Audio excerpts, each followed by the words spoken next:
Okay, well, we'll start talking. Thank you for joining me on the second day. Talking a little bit more about the sacral.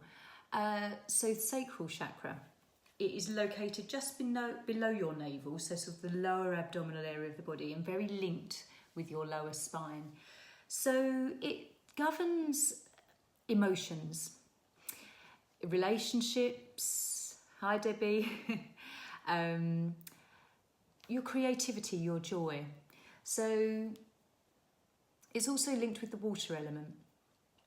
And I'm always saying to my yogis in class, so if you don't feel like you're going with the flow with life, if there's things sort of stuck in the way and, you know, stopping you at every turn, there's no flow with the life, then the sacral can be a little bit out of balance there as well. So Svadhisthana is the Sanskrit name, so it is nice to use the Sanskrit names. Muladhara is the root chakra name. There is an energy to the way the Sanskrit words are put together, so using both is just lovely. The chant for the sacral is VAM. So it's spelt V-A-M, but actually when you chant it, it's like V-U-M, VAM. So like when we do the OMS, and LAM was for the root chakra yesterday, VAM is for the sacral.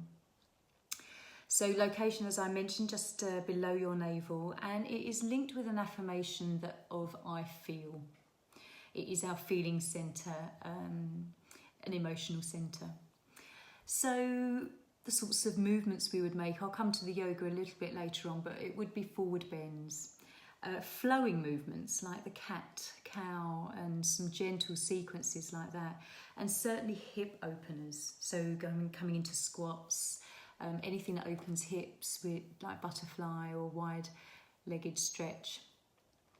So the areas of the body that the sacral are very linked with, and where issues can come up, would be the reproductives. So you're looking at the womb, ovaries, testes for gents, all around that pelvis kind of area. Any issues with the pelvis as well. It can be very linked with our lower back, so lower vertebrae, any issues there. And a lot of people do have lower back problems, so it's nice to sort of cross-reference the two and notice whether there isn't enough joy maybe going on in your life, or there are relationship issues. Have you lost your creativity? We're all creative usually as children, colouring, drawing, dancing, and as we get older it sort of subsides a little bit, so it's reigniting that love of being creative. So the sacral is also linked with the bladder because of the water element, the kidneys, appendix, this sort of area of the body. So quite often when people have kidney infections or water infections, and I read this years ago actually, and it's always stayed with me, it can be very linked with you being a bit pissed off. So if at the time or around that time there were emotions of being a little bit peed off, then notice whether there was sort of imbalance in that sacral area, and possibly, as I say, the physical symptoms that come out. So the imbalances that can show up can be reproductive problems in all sort of ways, so infertility, fertility issues as well, pelvis pain, chronic lower back pain is very linked with imbalances in the energy there, kidney and bladder problems as well, so waterworks, definitely a sacral imbalance. And sexuality problems as well, or sometimes things can result, if there has been issues in like abuse or any violence in that respect, then that can lead to issues in the sacral, maybe not at the time but perhaps later in life if things haven't been resolved. So when you're balanced in your sacral centre, you're feeling creative. That's how you express yourself. You're in touch with your own pleasure. You can share and express your feelings easily around people. You're not sort of holding back. feelings and emotions. Being in touch with your own emotions as well, you know, actually just understanding how you're feeling at any one time. Sometimes we can have that feeling, emotion within us. We can't always pinpoint what it is, and so being able to put a word to it, that's one thing I always do promote in my classes actually. How are you feeling? And can you put a word to that? Can you actually pinpoint your emotions? So many of us have emotions and they're just feelings and we react. We're very reactive to them. So yes, so the poses we did today, it would be the butterfly, so the opening of the hips. We did reclined butterfly. Bridge is quite lovely with the nice sort of flow. You can do bridge with a nice flow. The squat, so that invites the opening of the hips as well, so encouraging balance there. Don't know if we did the cat-cow today, can't remember. I'm just noted down what we did. So when in terms of feelings and imbalance in the sacral, you would have difficulty expressing how you feel. And that can be sometimes very linked with the throat chakra as well, but it is something to do with the sacral. Difficulty empathizing with people and their emotions, so there's that sort of misunderstanding perhaps there. Being out of touch with your own pleasure, what makes you happy, what brings joy into your life, suppressing that sometimes, not allowing yourself to take time throughout your day or your week for the things that you truly enjoy. Being stuck with creative ideas, sort of writer's block perhaps, that can be a sign of an imbalance through the sacral too. Hello everybody joining, some more people coming in. So reproductive complications, unhealthy relationships, unhealthy sort of sexual and romantic relationships can be a result of unbalanced sacral, staying in toxic relationships. So as the sacral is linked with our reproductive organs as well, it's linked with sex. So people that don't have sex or are too much and promiscuous, so there can be imbalances there where it's not entirely healthy. Perhaps feelings of shame with an imbalance in sacral. Fear of change. So that's linked with this sort of water element and the ability to go with the flow. Sometimes we can create our own change and other times change is forced upon us. So fear of that change can be linked with imbalances there. There's so many little things that can crop up in our life, and when we hone in that perhaps it could be to do with the energies in our body and how they relate to each other, the chakras too, then we can become wise. There's a way of navigating, okay, I'm emotional about this, something within, you know, your marriage or relationship, or where's my creativity gone? So when we think, okay, well that's linked with the sacral, there's things I can do to create balance there. So actions you can take. Be creative, journal, draw, get the paints out, you know. What other ways can you be creative? Photography, you know, people love to go and take photos, and it's so easy with our phones now, but it's a way of becoming very creative. Cooking, baking, dancing is a way of self-expressing that energy as well. Obviously linked with the reproductives. If you are able to and you even want to, then you can have sex.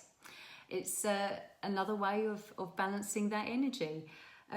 Being sensual with yourself, you know, and what I mean by that is self-care. You know, run a bath and don't just have a plain bath. Put the candles on, put some oils in, or just, you know, lower the lights, just to have that self-nurture, that self-care. So that's another lovely way. Planning fun, you know. actually create a joy list. I think sometimes we feel like we're not able to do this because we have an agenda and a routine so much of the time, but actually write down things that you want to achieve or do or have fun with. And another wonderful thing you can do is a vision board, and this is something I've done periodically through life, is get a cork board, pin board or whatever, and when you're flicking through a magazine you think, oh, I really like that, or I'd love to go there. Cut the picture out, stick it on the board, and quite often you'll be surprised when you look back in 5 years, some of the things that have actually manifested because you've sent that sort of little seed of thought out into the universe that that's what you want to do. So it is like a cosmic order, an intention set there. So, and you can have fun with vision boards. It is great fun. You can, it doesn't have to be all materialistic things. It can be a way of life that you want later on as you age. If you see a picture of an older person who looks really wonderful and fit and youthful, stick that on the board because that's what you're encouraging within your own energies. So the kind of foods that you can eat with sacral would be orangey sort of food, so obviously orange fruit. Certainly water. Water is linked with that element of water, so drinking enough and plenty is good. Wearing orange. So I'm wearing orange today. Depends if it's your colour or not. Sometimes we don't wear the colours that perhaps we often need, or we are, on the flip side, drawn to the colours that we just love to resonate with. So you can explore what your wardrobe is mainly made up of. Being by water. So if you live by a river, a lake, like by the ocean, wonderful. Get down there as much as you can. Water is a real dissolver of negativity. So not only, as I say, linked with the sacral, but it does just dissolve negative energy in you. And that's probably why a lot of us like to walk by the seaside. It has that draw. So other things you can do, dancing. Very expressive, very emotional. You dance, you're moving the hips, so it's wonderful. And hula hooping as well. This is another thing that has taken to become quite a new fad at the moment, I believe. And can really wear you out. I did have a go at it. So yoga poses, as I mentioned earlier, but we'll touch on it again, are the hip openers. We were opening the hips, butterfly, pigeon pose, lizard, and wide angled legs, whether you're seated or standing. Yogi squats, lunges. So when we come through our salutations and we're coming into that lunge where we're opening through the legs, that's a lovely, lovely way of accessing the sacral. Seated forward bends or standing forward bends where you're bringing the body forward and compressing with that lower abdominal area. As I say, flows. So the cat-cow flow. And also sort of holding some poses, like some yin poses where we are forward bending, holding them a little bit longer is always lovely. So I've brought a few of my crystals that I have all around me. Carnelian, beautiful, beautiful stone. One of my favourites, and I actually found an actually gorgeous, lovely big one because they often come in sort of small tumble stone. But we have carnelian, lovely, lovely orange. This is a good balancer. Connects with your inner self. So very much with you accessing your emotions and your feelings. It's really good for concentration as well. And does help with kidneys, lungs, and liver as well. So although these resonate with the area and the areas of the body, lots of different gems have other qualities as well that assist within the body. So a lovely carnelian, got another one here which is a bit darker. So I know some of you yesterday actually put the crystals around your yoga mat if you had some of these, and that was lovely. So one of you sent me a gorgeous picture of you sat there with all your crystals round. Absolutely, put them on your body when you're lying in shavasana on the area of your body. Not often, but now and then, I will lie down and put all the chakra stones on me and have a 10-minute just balance with the chakras. So we have citrine. Now citrine's often linked with solar plexus, so this will cross over with tomorrow, but this is a beautiful yellow stone. Citrine is also wonderful when you're studying, lovely there. Diminishes self-destructive habits, things like that. It raises your self-esteem, and just sort of your overall emotional well-being. So it's said that this can be linked with the sacral, but I usually use citrine for a solar plexus, if I'm honest. I would always more be drawn to the carnelian. And also, although they're not orange, this is moonstone. A very, very feminine stone, so really good for balancing any feminine issues, whether it's time of the month, fertility things as well. It inspires flexibility within, self-nurturing, wisdom. Really good with pregnancy as well. So anyone who's pregnant, this is lovely. So very good for hormones as well. You know, whatever age you are, whatever range you're in, whether it's young, hormonal, you know, the time of your life if you're wanting children, and also later on in life as well. So this is a really lovely stone for that. So I will, as I did yesterday, take a little photo, and a few of you have expressed interest in learning some of these stones, their qualities, and which ones resonate more so with certain chakras. So I will put a little guide together for you.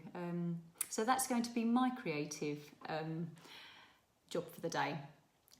Finding my joy, because I do love exploring crystals and having them. And with crystals, just have them around you, you know, have them in your pocket.